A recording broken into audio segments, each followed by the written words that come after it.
اور ایک واقعہ کہ قم جس طرح سے آباد ہوا، اس کے بعد اس حرم کو رونق ملی، وہ بہت معروف واقعہ آیت اللہ مراشی نجفی کے والد کا ہے کہ اس میں ان کا نام تھا محمود مراشی نجفی، جو آپ کے والد تھے۔ یہ نجف میں تشریف فرما تھے اور بہت زیادہ اشتیاق ان کا یہ تھا کہ یہ زیارات کے لیے آتے جاتے تھے، قم بھی تشریف لاتے تھے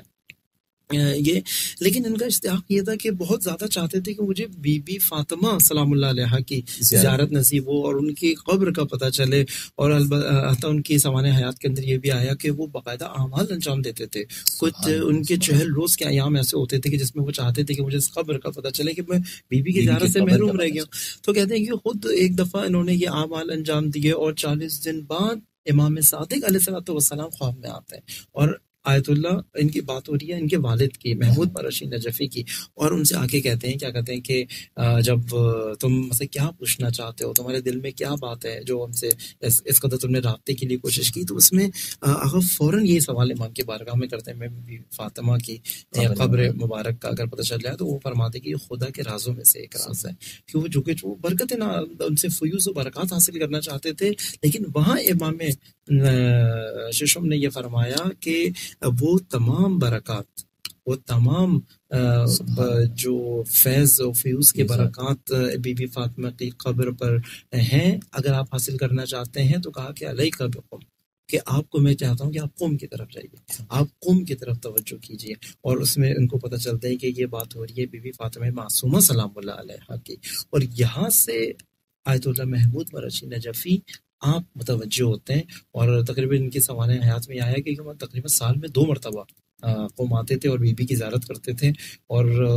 یہ پچھلے 100 سال کی ہی آپ کی خدمت میں داستان عرض کر رہا ہوں۔ اور یہ جب یہاں پہ آتے تھے تو باقاعدہ زائر بن کے آتے تھے، بالخصوص خاص توجہ دیتے تھے اس کو، اور پھر اب خود آپ کے فرزند آیت اللہ مراشی نجفی جو کہ معروف ہیں، جن کا کتاب خانہ بی بی کے حرم کے قریب بھی ہے اور ان کا مدفن بھی ہے، اور اس کتاب خانے کو ایک انفرادی حیثیت حاصل ہے علوم محمد و آل محمد کی ترویج میں۔ یہاں پہ ہم دیکھتے ہیں کہ جب ان کے والد یہاں آتے تھے تو اس میں آیت اللہ عبدالکریم حائری جو کہ معروف ہیں کہ مؤسس سے جنہوں نے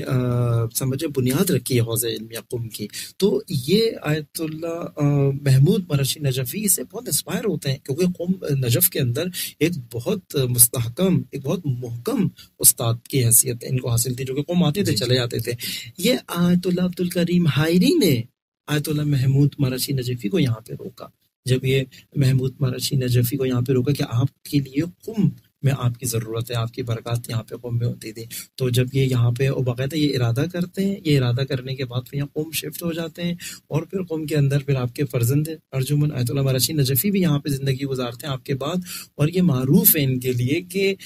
بی بی معصومہ کے ہر روز زیارت کرنے والوں میں سب سے پہلے ظاہر آپ ہوتے تھے، اور بی بی کے دروازے کے باہر انتظار کرتے تھے کہ خادمہ کے دروازہ کھولے تو پہلی زیارت میں کروں، اور چاہے سردیاں ہوں، چاہے گرمیاں ہوں، چاہے شدید حالات ہوں، چاہے برف ہو، آپ جو ہے وہ یہاں پہ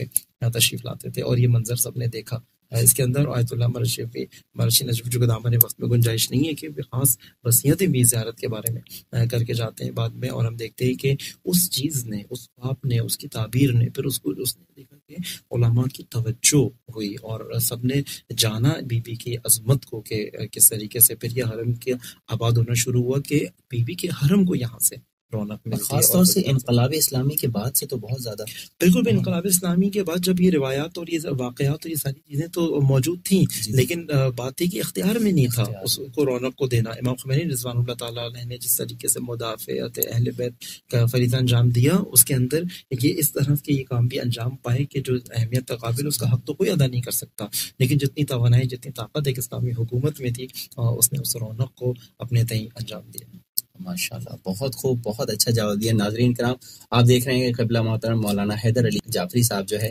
بہترین انداز میں ہمارے سوالوں کے جوابات دے رہے ہیں۔